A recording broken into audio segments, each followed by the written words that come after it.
Hello friends, welcome back. MK teaching study परिवार में स्वागत है आप सभी का।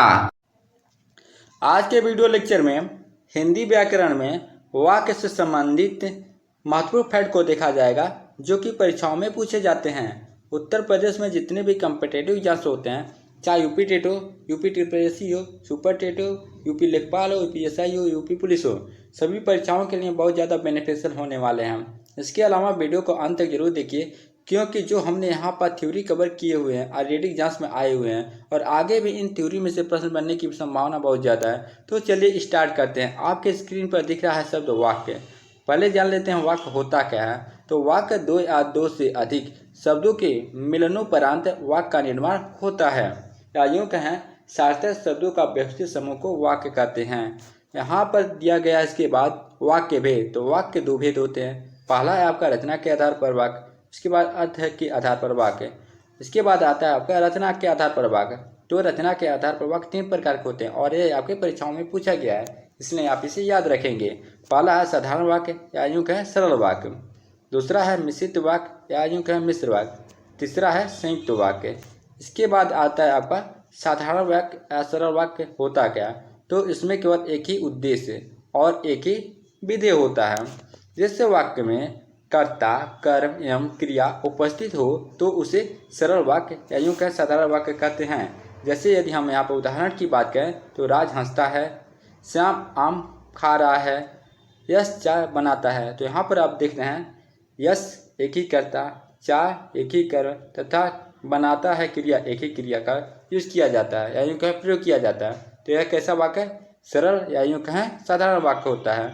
इसके बाद आपका सेकेंड मिश्र वाक्य अथवा मिश्रित वाक्य में क्या होता है, जो, सो, जिसका, उसका, की, उसकी, वह, क्योंकि शब्द आपके वाक्य में देखने को मिलते हैं।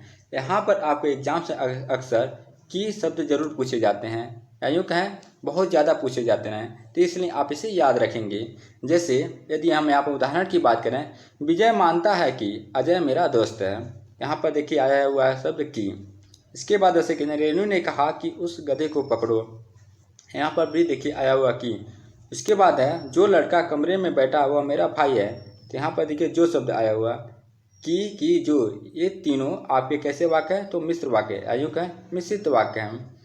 इसके बाद आता है आपका नेक्स्ट थर्ड नंबर पे संयुक्त वाक्य। तो संयुक्त वाक्य होता क्या, जब दो समान स्तर के वाक्य समुच्चय बोधक शब्दों से जुड़ के एक वाक्य बना लेते हैं तो संयुक्त वाक्य कहते हैं।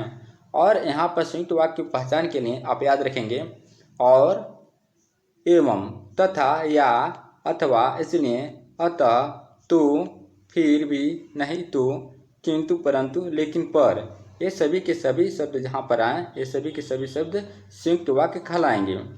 तथा यदि हम यहाँ पर उदाहरण की बात करें, वह सुबह गया और शाम को घर आया। तो यहाँ पर देख रहे शब्द आया हुआ क्या, और शब्द आया हुआ है, तो यह क्या हो गया आपका संयुक्त वाक्य हो गया। इसके बाद सेकंड स्तर पर बोलो पर असत्य नहीं। तो यहाँ पर आप देखिए पर शब्द आया हुआ है, इसलिए क्या हो गया आपका संयुक्त वाक्य हो गया। इसके बाद आता है आपका अर्थ के आधार पर वाक्य। तो अर्थ के आधार पर 8 प्रकार के वाक्य होते हैं। यहाँ पर 8 प्रकार के वाक्यों को एक ट्रिक के द्वारा संजोया हूँ जो कि है बिनिया प्रशंसयी। आप इस शब्दों को याद रखेंगे ताकि आपके एग्जाम से आने वाले प्रश्न गलत न हो। यहाँ पर देखिए पहला है वि से विधिवाचक, यूँ कहें विधानवाचक कथनात्मक वाक्य होता है। इसके बाद नि से निषेधवाचक नकारात्मक वाक्य। इसके बाद थर्ड नंबर पर आज्ञावाचक या यूँ कहें आज्ञार्थक वाक्य होता है। इसके बाद आता है आपका फोर्थ नंबर पर प्रश्नवाचक वाक्य। इसके बाद है आपका 5 नंबर पर वि से विस्मयवाचक वाक्य। इसके बाद है 6 नंबर पर संकेतवाचक वाक्य। इसके बाद 7 नंबर पर से संदेहवाचक वाक्य। इसके बाद 8 नंबर पर इच्छावाचक वाक्य। इसके बाद आता है आपका विधिवाचक वाक्य, विधानवाचक वाक्य, कथनात्मक वाक्य। तो ये होते क्या हैं, सामान्य वाक्य या सरल वाक्य को विधिवाचक वाक्य भी कहते हैं। किसी व्यक्ति या वस्तु की स्थिति या अवस्था का बोध कराने वाले वाक्य विधिवाचक वाक्य होते हैं। जैसे यदि यहाँ पर उदाहरण की बात करें, विवाह अध्यापिका है, रेणु नृत्य कर रही है, उसकी पत्नी बहुत बीमार थी। तो ये सभी के सभी वाक्य से हैं विधिवाचक वाक्य हैं, या यूँ कहें विधानवाचक वाक्य हैं, या यूँ कहें कथनात्मक वाक्य हैं। इसके बाद आता है सेकेंड नंबर पर निषेधवाचक वाक्य। निषेधवाचक वाक्य में क्या होता है, इसमें नहीं, मत, नो लगाया जाता है। जब सकारात्मक वाक्य में निषेधात्मक शब्द जोड़ा जाता है तो निषेधात्मक वाक्य कहते हैं, अर्थात कथन का निषेध अर्थात कथन का जवाब उल्टा होता है। इसके बाद है आपका उदाहरण। यदि यहाँ पर उदाहरण की बात करें, घूमने मत जाओ। इसके बाद मैं उनसे डरता नहीं हूँ, आज कोचिंग जाने का मन नहीं है। तो यहाँ पर नहीं, नहीं, मत, ये सभी के सभी शब्द क्या हैं, आपके निषेधवाचक वाक्य हैं। इसके बाद है आपका थर्ड नंबर पर आज्ञावाचक वाक्य। तो आज्ञावाचक वाक्य होता क्या है, जिन वाक्यों से आज्ञा या निर्देश आदि के भाव प्रकट होता हो तो वहाँ पर आज्ञावाचक वाक्य होता है। नोट में आप याद रखेंगे, आज्ञावाचक वाक्य में आज्ञा, निर्देश के साथ साथ प्रार्थना एवं विनय भी होते हैं, लेकिन वाक्य का निष्कर्ष आज्ञा में ही रहता है।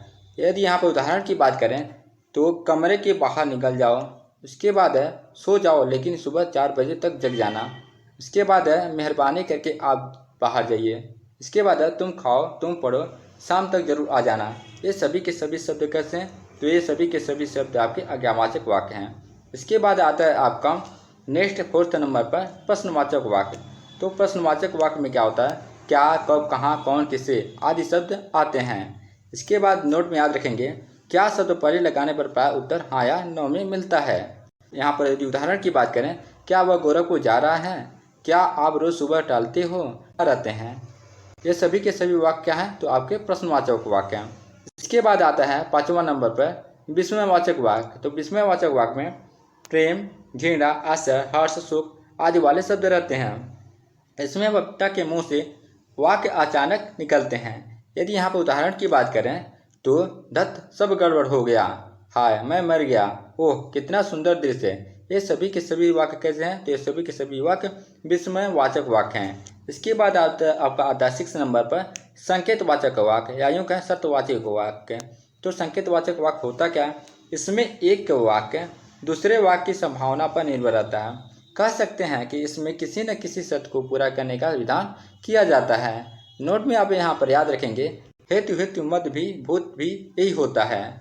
इसके बाद इसमें भी बीच में तो आएगा। इसके बाद आता है यदि यहाँ पर उदाहरण की बात करें तो यदि तुम मेरे साथ रहोगी तो अच्छा लगेगा, अगर वे जाते तो मेरा काम बन जाता, वर्षा होती तो अनाज पैदा होता। तो ये सभी के सभी वाक्य कैसे हैं, तो ये सभी के सभी वाक्य आपके संकेतवाचक वाक्य या यूँ कहें सत्यवाचक वाक्य होते हैं। इसके बाद है आपका 7 नंबर पर संदेहवाचक वाक्य। तो इसमें क्या होता है, संशय या यूँ कहें संदेह की भावना प्रकट होती है। इसमें संदिग्ध वर्तमान या यूँ कहें संदिग्ध भूत के वाक्य होंगे। उदाहरण में यदि बात किया जाए तो मैंने कहा होगा, उसने खा लिया होगा, शायद आज वर्षा हो, अब तक रात चला गया होगा। तो ये सभी के सभी वाक्य कैसे हैं, तो ये सभी के सभी वाक्य संदेहपूर्ण या यूँ कहें संदेहवाचक हैं।